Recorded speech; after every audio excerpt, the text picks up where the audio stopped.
To know how English arrived to the USA, we have to go back in history to year 1607, when a group of English people traveled across the Atlantic and reached the east coast of America.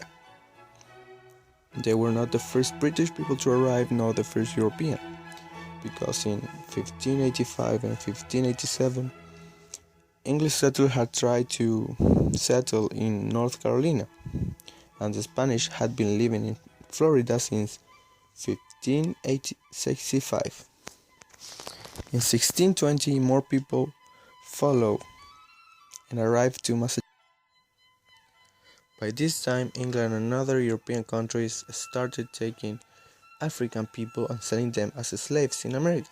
The first group arrived in 1619. The business of slavery stopped in 1808, but people were allowed to own slaves until 1865, and by this in the 17th, 18th, and 18th century, more and more people were coming from different countries such as France, Germany, the Caribbean, and north of Ireland. Also, European government started. By the beginning of the 20th century, there were almost 75 million people living in America. And in the later part of this same century, people started coming from Spanish-speaking countries and Asia. By the year 2000,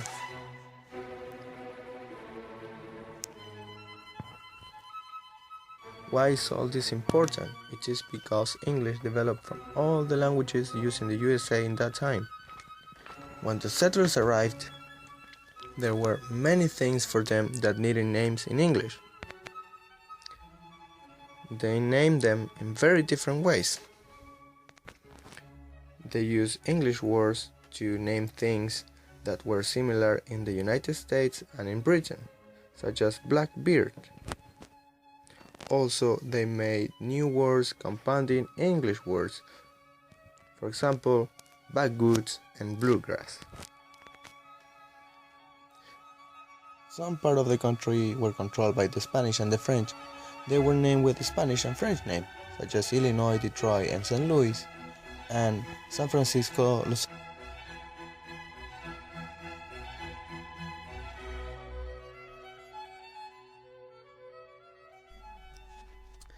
Our next topic is borrowing and new words. Since the first settlers during 1565, but mostly during the immigrations from the 18th and 19th centuries, English has been influenced by the languages of West Africa, Native American population, German, Irish, French, Spanish, and other languages of successive immigrants. The first settlers that arrived at the United States started to borrow words to name animals, plants such as raccoon, squash, moose. These words borrowed from Native Americans, and also they named another species such as blackbirds that is similar to the English blackbird. Also they made up new words from other English words such as backwoods, meaning a forest with few people, and bluegrass, a kind of grass with blue-green leaves. Then, for food and things, they borrowed words from other languages. For example, we have from German origin cookie, coleslaw, pretzel, check, kindergarten, skate, and kill. From French origin, we have scent, dia, potage. From Italian origin, we have pasta, spaghetti, pizza, and mafia. From African American origin, we have jazz, cool, and dude. From Spanish origin, we have barbecue, rodeo, and canyon. From Chinese origin, we have tycoon. Also, Americans borrowed certain aspects such as the pronunciation, for example, the consonant R at the end of words, example, car, and before consonant, example, hard.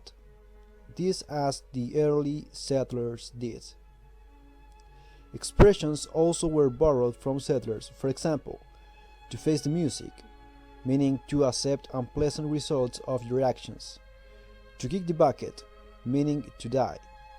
Hot under the collar, meaning angry. Also, after all these characteristics, at the time of independence in 1776, Americans began to take an interest in their language. So now they had this sense of identity. They wanted to be different from the British. They wanted to feel proud of their country, and one way to achieve that is through the language. Someone who felt very proud of American English was Noah Webster. He has been called the father of American scholarship and education. But why is Webster important? He is considered one of the founding fathers of the nation. The name Webster has become synonymous with dictionary. Between 1783 and 1785, Webster wrote a speller, a grammar, and a reader for American schools. This speller was extremely successful. Webster also wrote dictionaries where he wanted to show that American English was as good as British English.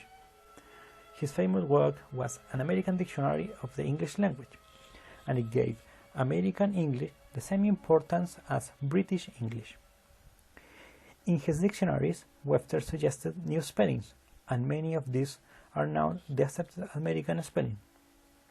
Webster also influenced American pronunciation, saying that each part of a word must be clearly pronounced. For example, we have this word, and according to Webster, we have to pronounce like secretary. The main difference between American and British English are in vocabulary. Here are some examples of different vocabulary for the same thing. There are also different expressions in American English that are not used in British English. For example, to drop the ball, to be in the ships, or go south.